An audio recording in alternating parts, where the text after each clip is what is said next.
Welcome everyone to another episode of Total Extreme Wrestling 2020. I'm playing WWF in the year 2001. This is the Invasion era. It's the last Raw before SummerSlam. I'm going to do something I usually forget to do before I start this, and I'm going to go to the incidents that happened, or rather the notepad. Um, so, uh, t- um, so Tess showed up drunk and in no condition to wrestle, so I sent him to rehab. Brian Clark was given a stern warning regarding his attitude. Nothing noteworthy came from it, so Brian Clark also returned, but I can't use him. I can't use Chronic because Brian Adams is still going to be out for 2 more weeks. Triple H was a jerk to Steve Blackman, then tried to punch him. Steve Blackman ended up beating up Triple H backstage. Triple H was fine for starting the situation. Triple H, China, and Steve Blackman were happy with the fine. Hardcore Holly was given a stern warning regarding his attitude. Nothing noteworthy happened from it. So that was what happened in at the beginning. So let's run the final Raw before SummerSlam and see how things go. In an abysmal pre-show match, Abyss defeated Marshall Knox by submission. This got a 14. The bout dragged in the middle with a lack of flow being noticeable. In an abysmal pre-show match, Rob Conway defeated Justin Sane by pinfall with an iron fist. This got a 9. The bout dragged in the middle with the lack of flow being noticeable. Justin Sane was really off his game, but Rob Conway and Justin Sane have great chemistry.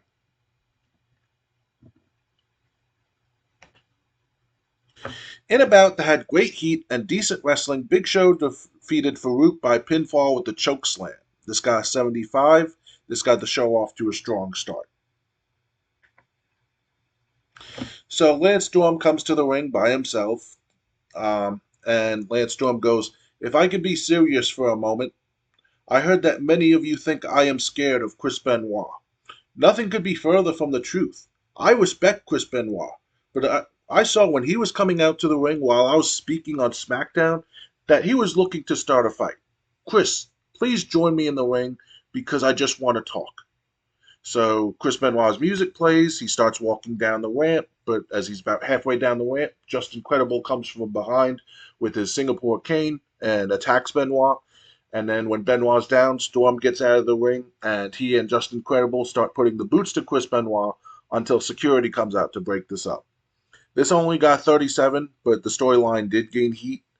Um, and Justin Credible's getting better as gimmick, but it got a low rating. But gotta build it somehow. In a bout that had good heat and decent wrestling, Hugh Morris defeated Al Snow by pinfall with the powerbomb. During the match, we also had Billy Gunn run in and attack Hugh Morris, and this got a 54. So Steven Richards is backstage, and Steven Richards goes, "Val, I can't say I'm surprised that while dealing with the Godfather, you decided to stick your nose where it doesn't belong. You are right that I will be dealing with you because you have just as much to do with Right to Censor breaking up as anyone else. But Val, you are forgetting that I know how you think. I know how everyone in the Right to Censor thought. Now, I tried to beat the bad influence out of the Godfather, but he is a lost cause. So if you want me to move on to you, then I'll give you what you deserve. But just like the Godfather, when I am done with you, you will still be a failure. See you soon, Val." And this guy 28. In a bout that had good heat and decent wrestling, the Dudley Boys defeated the Hotleys when Bubba Ray Dudley pinned Crash Holly after a powerbomb. This guy 59. Um, so Bubba Ray and Devon have showed excellent chemistry teaming together, obviously.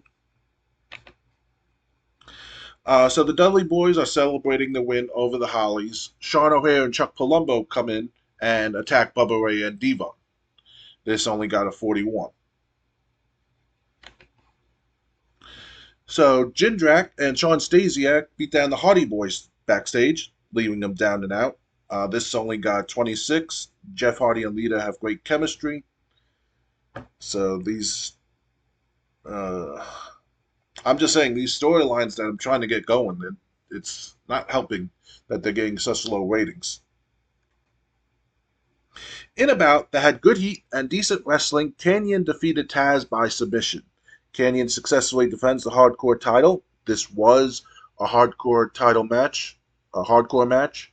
Canyon sustained a strained wrist. This got a 44. Great. So Rob Van Dam is backstage, and RVD goes, Canyon, you have been ducking me for weeks, and this is getting old.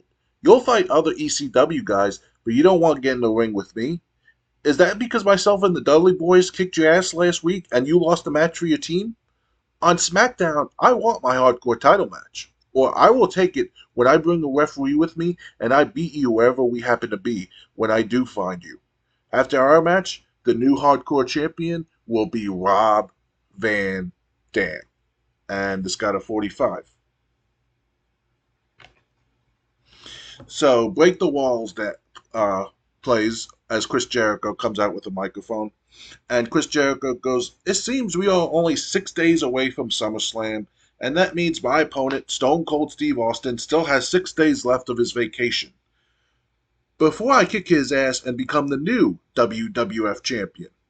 I already said that Stone Cold is on vacation, but Chris Jericho is not. I want to fight, so I am challenging anybody backstage to come out here and meet me in a match because I'm not leaving this ring until someone accepts my challenge for tonight. This guy is 69. And Chris Jericho took on Albert. In a bout that had great heat and decent wrestling, Chris Jericho defeated Albert by pinfall with a lion salt. This got a 64. They didn't seem to click, so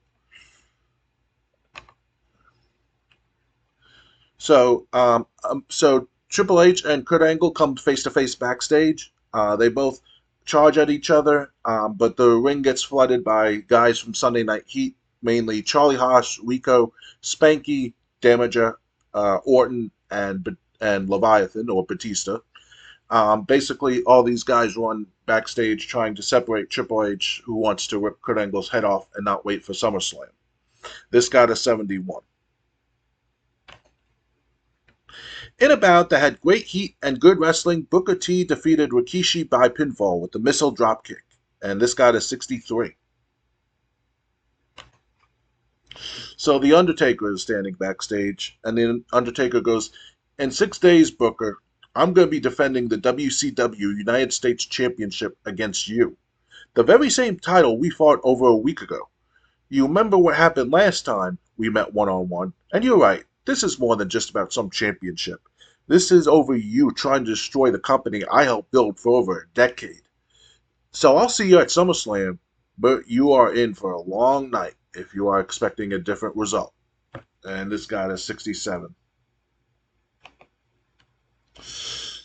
And this did not do as well as I'd hoped. Dang. Maybe it's because Vince and Shane entertaining. I should just put them not weighted. Okay, well, this was the main event that I had planned. So, Vince and Shane are standing on opposite sides of the ring with a table and 2 chairs between them. Vince McMahon goes, it's time to make things official.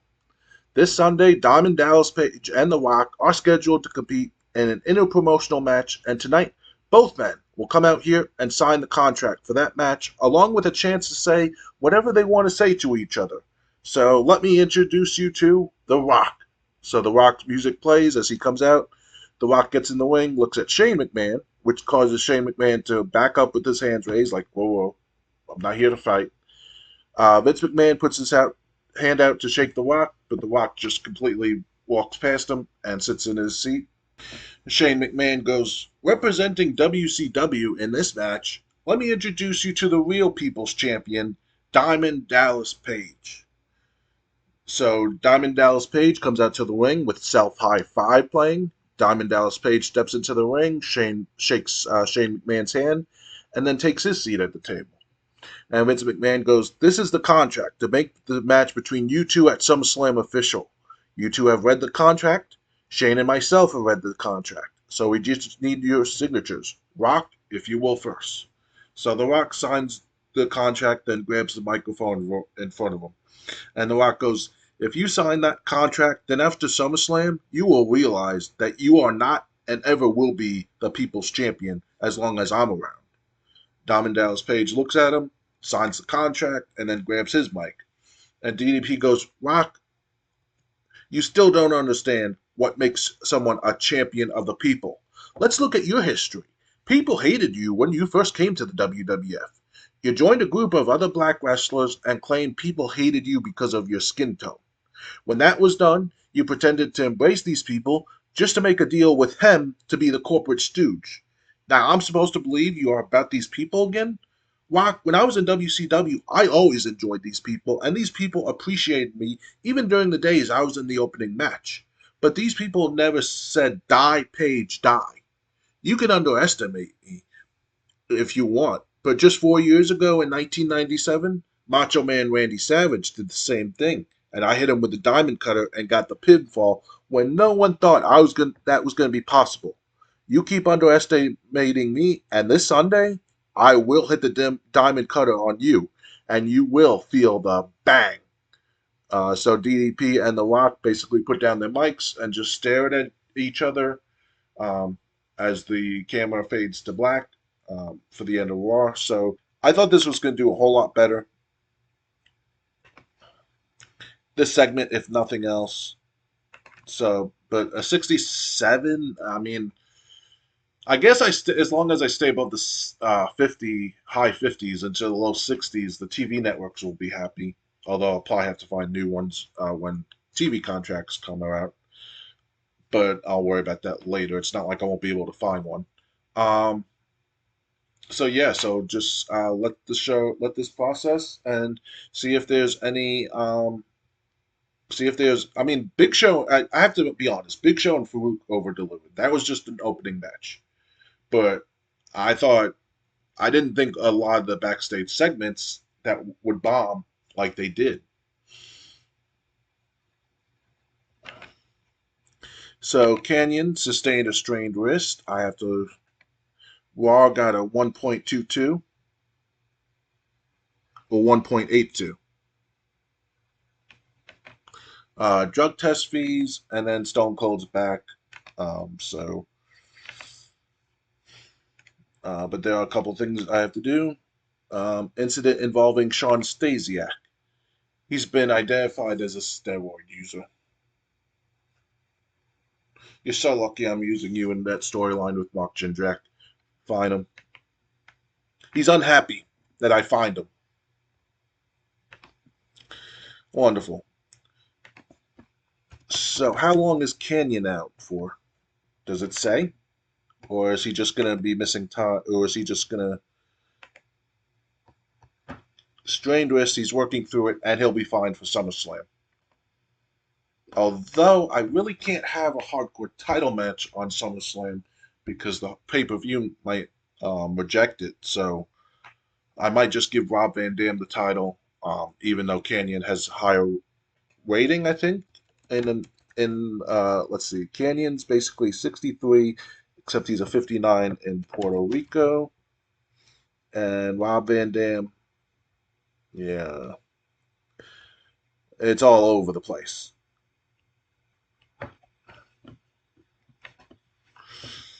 So anyway, um, this was uh, this was my final the go home bar before SummerSlam. The next time I book something, it'll be Sunday Night Heat. The taping of Sunday Night Heat that airs on the USA Network. If people aren't watching the pay per view channel, this is yeah. So um, that's kind of it's kind of confusing. I thought about it a couple of times myself. If Heat airs like when a pay per view is being aired, well, Heat was always taped on Tuesday before SmackDown, at least in the early days. So it's kind of like Heat's what was playing on USA before pay per view. But the preview, the go home show, the preview to the pay per view, um, that's playing live on the pay per view channel. But anyway, I hope you enjoyed this. Subscribe if you did. And until next time, good night, everyone.